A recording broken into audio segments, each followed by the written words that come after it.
Welcome back. Jen G4HIZ is a former BBC and space systems engineer and has been an ATVer for around 10 years. Well, she's now going to give us an overview of her first experiments towards reliably receiving ISS HAMTV signals, which involved characterization of the reception requirements and putting together a basic receiving system whilst taking into account the interference environment. And as I said earlier, also Phil will be joining us after this to talk about how to mitigate some of those filtering issues. But good afternoon and welcome to you, Jen. Hi, yeah, it's G4HIZ actually. But anyway, good afternoon, everybody. I just thought I'd give you some benefit of my experience and hopefully get you encouraged to do something as well. As soon as the transmissions restarted on 29th of July this year, I set myself the target to receive it as soon as possible in whatever way I could. But I said to myself, actually, before I splash out on an expensive or time-consuming positioning system for an antenna, because ultimately I'll need to track it, I need to characterize this system and basically, make my RF side of the system work first. So this basically covers my experience receiving the ISS signal so far, and indeed using the simplest possible method, and also the experiences I had along the way. So I'm going to cover a few topics, I think, which can help to people to understand the task at hand, including looking a little bit at the orbits we've got, downlink parameters, which have already been mentioned by Phil actually, but doesn't hurt to recap on them, basic receiving system requirements, and what you'd need to do then to actually make a tracking system. So let's just to recap then, the ISS is a low Earth orbit platform. It really is a low Earth orbit satellite. Altitude is about 420 kilometers, which is quite low. It's on an inclined orbit, 51.6 degrees, and it goes around the Earth in roughly 91.5 minutes, so very fast indeed. All these parameters will vary with time, though, due to things that influence the actual spacecraft's orbit, things like the pull of the sun and solar wind and stuff like that. So the actual parameters are available every day in an updated form. We call it the two-line element set, and there is a web address there you can use if you wish to see them. So let's just see what happens. So the ISS is actually moving across the sky at quite a rate of knots. And if you look at a pass during sunset or sunrise, if it's lucky to coincide with that, you will see how fast it actually moves. And ultimately, you will need to track that. However, depending where you live, of course, the ISS may pass directly over you, or it may not, because unfortunately, given the inclination of the orbit, 51.6 degrees, the more northerly in latitude that you go, then the maximum elevation of the ISS will decrease until you get to a certain point where you can't actually see it, unfortunately. But we're quite favoured in the UK in that respect. And the high elevation passes are best because these are longer and they last 7 to 8 minutes. So this gives rise to the HAMTV merger project, which aims to stitch together these short passes to give a longer continuous period, as Phil described. What I've done here, I've tabulated a few places for which the maximum elevation has been calculated, and you can see it varies a bit. Of course, we're lucky in the London area. Further north you go, Edinburgh, for example, it never really comes above 39 degrees. So, it can vary quite a bit. Another example I looked up and didn't put on the table was Bergen in Sweden, and that actually is only 19 degrees, unfortunately. So I'm just going to recap on orbits and things because we're used to the QO100, and the QO100, of course, is a geostationary satellite. It's situated above the equator, a long way out, 35786 kilometers above the equator, in fact. And in fact, we're looking for your Earth station, it's more like 40,000 kilometers. And this is as compared to the ISS, which is a low Earth orbit thing, and at 420 kilometers roughly, and it really covers a very small area indeed, indicated by that small circle. So that's the big contrast between them. Okay, how do you find the pass information? Well, I actually use a website called Heavens Above, and I've tested Heavens Above information they provide relative to that used by Goonhilly, for example, and they're spot on. So they're very similar calculation in the background. And this site is hosted by DLR, GSOC, in fact, which is their operational arm, which is the German Space Agency. So I've got a lot of respect for that information. It's quite easy to use. You simply put your location in. Nearest city will do. You don't have to put the exact details, and choose ISS, because there are lots of spacecraft that it can give you predictions for, and select all passes. Otherwise it will just tell you the visible ones, which you don't want to know. You need to know when it's coming over, and then that will produce a table for the next 10 days worth of passes, which you can then use to plan your monitoring of the ISS. Okay, so again, just to recap on these downlink parameters. For me, I think the most important thing here is the transmit power, and Phil showed that the antenna is mounted on the where the antenna is mounted on the ISS, but I think that there will be some variation in the power that you actually receive, because quite simply you have to take into account the radiation pattern of the antenna itself. So you may get less power on some passes and more on other passes. But I haven't found any great difficulty with my simple system just yet. Okay, so the starting point for me as a space systems engineer is to actually look at the link budget. And the link budget showed me that if I had a 90 centimeter dish and the ISS was directly overhead, I should get a pretty good C over N. The initial calculations were showing up to the order of 15 to 20 dB, but then again, you know, that was it's an estimate. The link budget takes into account the power of the transmitter on board, the free space loss, that means based upon the distance between you and the ISS, the characteristics of the receive system in terms of gain and noise, and the bandwidth, of course. Anyway, so I thought, well, why not try using a 90 centimeter dish, simply pointing directly upwards and wait for the ISS to pass. The 90 centimeter, of course, it benefits from also having quite a wide beam width, so you're more than likely going to actually see it. And I had an old 90 centimeter dish with a potty that I had previously used for QO100, and I use this for ISS reception. Fortunately, the polarization requirements for the potty dish combination are exactly the same as the ISS as we used on QO100 for the uplink. So first of all, I did it in two methods. I tried two methods. I had an S-Band LNB available, and I think I bought this several years ago, just before the previous set of transmissions stopped, and then they stopped, so I didn't get to use it. Now this S-Band LNB, I thought, well, give it a try. So I connected it direct to the potty and linked it back to the shack on a standard satellite TV coax, which is quite okay, the IF frequency only being about 1555 megahertz. And at the shack, I then split the signal so that I could see the received spectrum on a spectrum analyzer. So here's a block diagram of the setup that I used when I had the LNB. You can see it uses a high side DRO, which means that you get spectral inversion, in fact, but the system can take care of that. You don't see any problem whatsoever. It is a DRO as well, and quite commonly these things have quite a wide frequency sort of on them, and this one was about 200 kilohertz, too low generally. But again, you just set your receiver up to take that out. Okay, so LNB straight into the potty, down the coax back to the shack, through a splitter, mini tuner to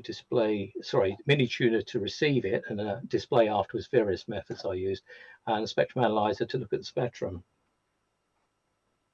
So this is the realization in my back garden. On the left-hand picture, of course, we have the LNB simply tie wrapped to the support of the dish, short piece of semi-rigid going straight onto the potty. You can just see it there, trying to keep the losses low before the LNB because you don't want to degrade the noise figure. And it was sitting on an old metal frame which used to house a hi-fi cabinet, but it makes a nice frame to point straight up. In fact, if I put pieces of wood under it, one place or another, and actually put a piece of an angle on it as well. Anyway, the idea was to look at passes that were nearly 90 degrees. Just to focus on that LNB, in case anyone is interested, they are still available, so simply search on Google with S-Band LNB and you'll find it. Last time I looked, about £70.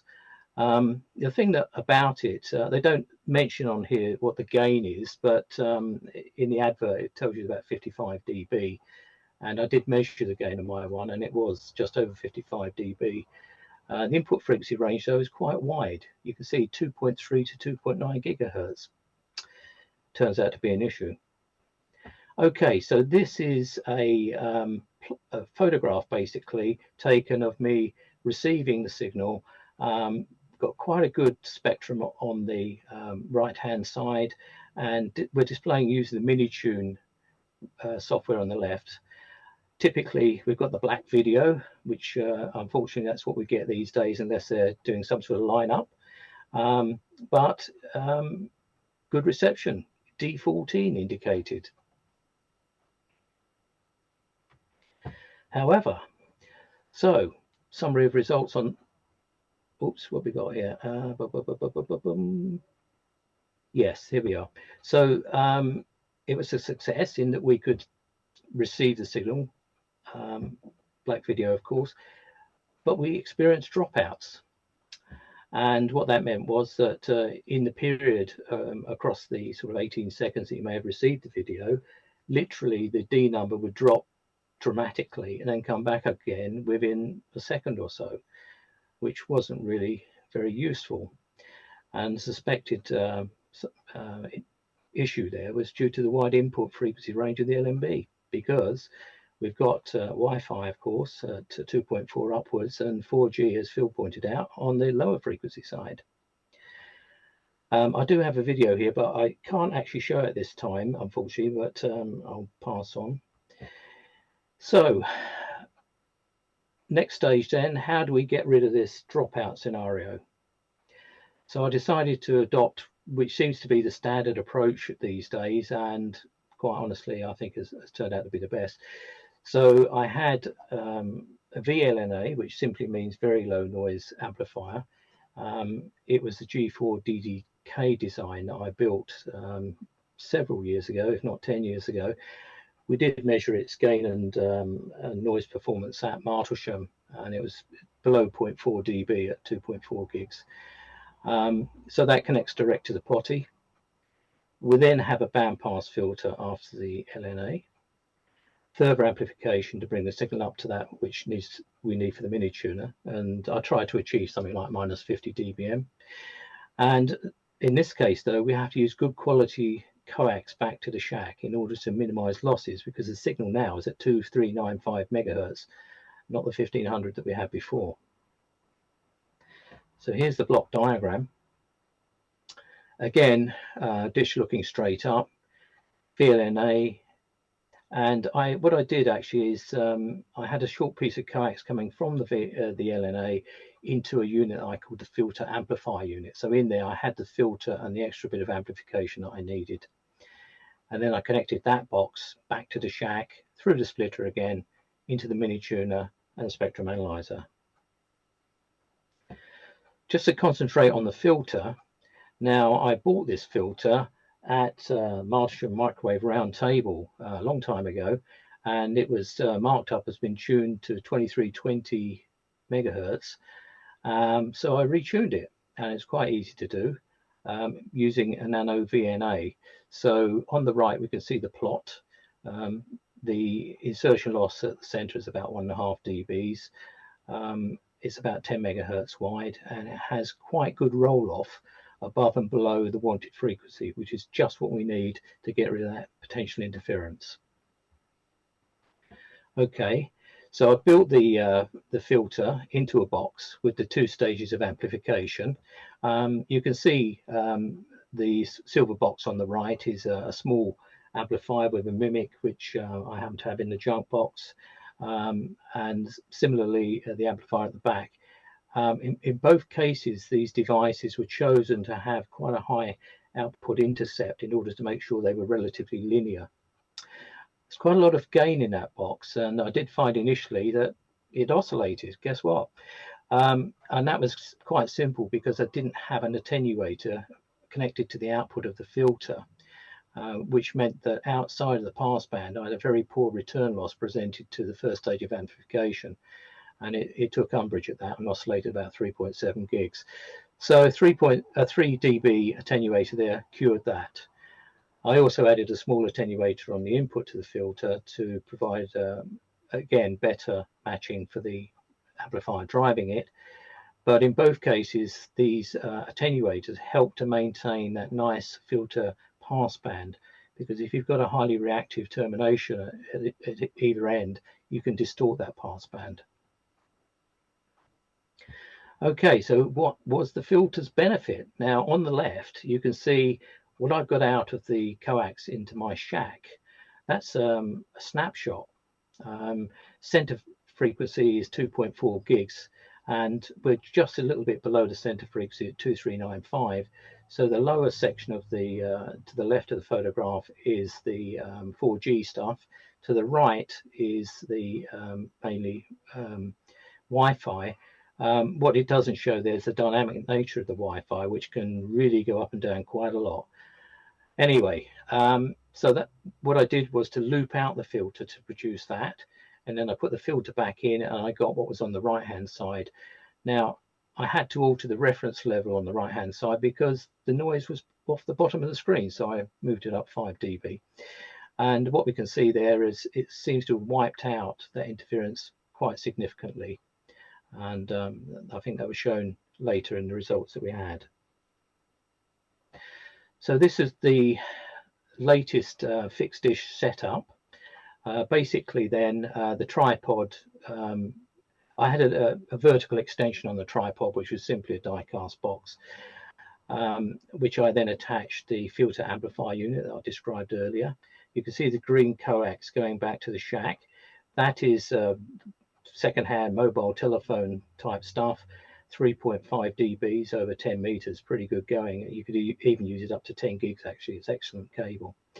And the tripod is there to allow me to basically, if I don't want to do an overhead pass, because I realized actually I don't have to do overhead, all I need to do is point it at the maximum elevation and at the required azimuth, and I can cover lots of passes. So having that tripod arrangement allowed me to do that.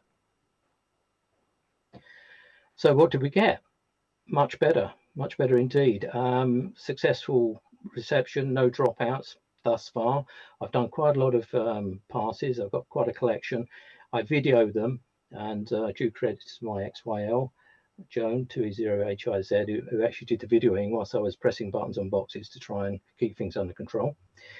The ride locked within a few seconds of the carrier being above threshold, which is really good. And of course, as I mentioned, the tripod allows me a lot more flexibility in pointing the antenna. I tried to use it on the HAMTV downlink on the 18th. The 18th was an interesting day actually. That's a week ago. There were 3 passes. There were 2 passes early at my location, which were quite high elevation, of the order of 85 degrees, say. The first one, for some reason, wasn't used at all. It wasn't that early. It was probably about 8 o'clock in the morning, maybe a bit too early for the Cubs. The second pass, they put on a color bar signal, which was demodulated, no problem. And unfortunately, the third pass was at too low an elevation at my location to pick up reliably. And this is one of the problems that you have in an urban location when you're surrounded by houses, because frankly, you get blocked. So I'm always looking, I think, to have like a portable setup, that's why I've been looking at using the tripod. Okay, so here is a snapshot of that reception. The picture on the right, of course, is the spectrum looking pretty clean, and of course the color bars on the left. And I do have a video of this which shows how the signal evolves over a period of about 20 seconds. Now, what I think I'll do is I'll just step through the other slides and then we can show this video in a minute. So, conclusions on that. Okay, fixed pointed dish. Yeah, it gives you a chance to see the ISS without messing about with a positioner, and you can develop your receiving system with the full knowledge that when you get a positioner on there, at least you've fixed the RF part, perhaps. Using the S-Band LNB, well, it gave a quick and dirty result, as I call it. May be suitable for some people if you don't have any interference, but frankly, I found it wasn't up to scratch personally. Whereas the LNA plus filter gave very superior results. However, if we're going to use a tracking system, there are a number of factors we need to take into account. First of all, the link budget, and one of the problems we have here is that although we can get a very good margin at an overhead pass, for lower elevation passes, the actual distance increases significantly, and at say 10 degrees you're 3.5 times the distance relative to an overhead pass, and that's going to give you an awful lot more free space loss. So that's going to eat into that margin that you've got, and for really low passes you may need to think about a bigger dish. Thermal noise pickup, well, the antenna sitting looking vertically into space is the best thing that you can have. Hardly any noise, hopefully, going from space, but as soon as you start pointing the antenna towards the earth, the side lobes start to pick up noise from structures and the ground and so on, and so the thermal noise pickup will increase, and that will also degrade the link budget slightly. And of course we've then got the interference issue, which will be according to where you're pointing the antenna. You may be unlucky and be pointing at a local mobile phone mast, or maybe somebody's Wi-Fi, sorry. So that will be another factor which can come into it. Tracking. Well, I've been messing about with tracking systems for about the last 2 weeks, and slowly getting there. But the main thing I would say is make sure that it can handle the mass of your dish that you're trying to steer, and of course take into account any balancing requirements you might need. Tracking accuracy, of course, what do we need? I found that just within 2 or 3 degrees for an overhead system was quite adequate. However, if you wish to maintain every dB of your say link budget, then you may need to track to a finer point. And then we come down to the location of the receiving system, of course, and this is important. I mean, if you live on top of a hill and you've got all-round vision, brilliant, or perhaps a tall building. Unfortunately, most of us live in urban environments and we've got blockages and all sorts of stuff. So, you know, some of these things will limit our ability to receive the ISS, but I would say anyone, give it a try. Now, if I could say to David, if he could please play the video that I alluded to earlier, and this is the color bars signal that I sent to you. Okay, here it is. So what you can see is basically the signal coming out of the noise. It will peak and then slowly die away, and with it, of course, we acquire the signal, the color bars, and then that disappears.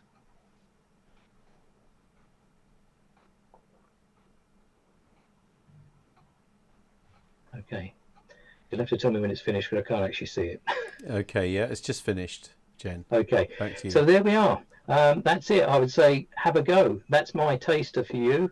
It's, I think, relatively straightforward to have a go at that. Once you've cracked the RF system, I would suggest that start looking at the positioner thing, because that can be quite expensive and time consuming. It's mainly mechanical engineering in my opinion, and at the end of the day that can take us at least as much as time that you spent on the RF side. So that's it for me. Thank you very much. Okay, Jen, thank you very much. I don't think we've got any specific questions for you. There's a bit of chat about other things, I think. Oh, actually, there is just one just come in from Dave, G8GKQ. Has she checked how much sun noise she gets from her dish? Well, that's a good point, actually, because I haven't, and I should, because I did do a ground noise check at one point, where basically I compared directly into space and ground, and there was a significant difference. But yes, I do need to do that, and because that is a standard reference check. Yeah. Okay, I don't think I've got any other questions, but the good news is you're going to stay with us, aren't you, Jen, on the call, because in our final session for this afternoon, Phil Elm0 DMY is back with a presentation on receive filtering very shortly for HAMTV. And of course, you may like to join in with him towards the end of that presentation. So that's coming up very shortly. Thanks, Jen.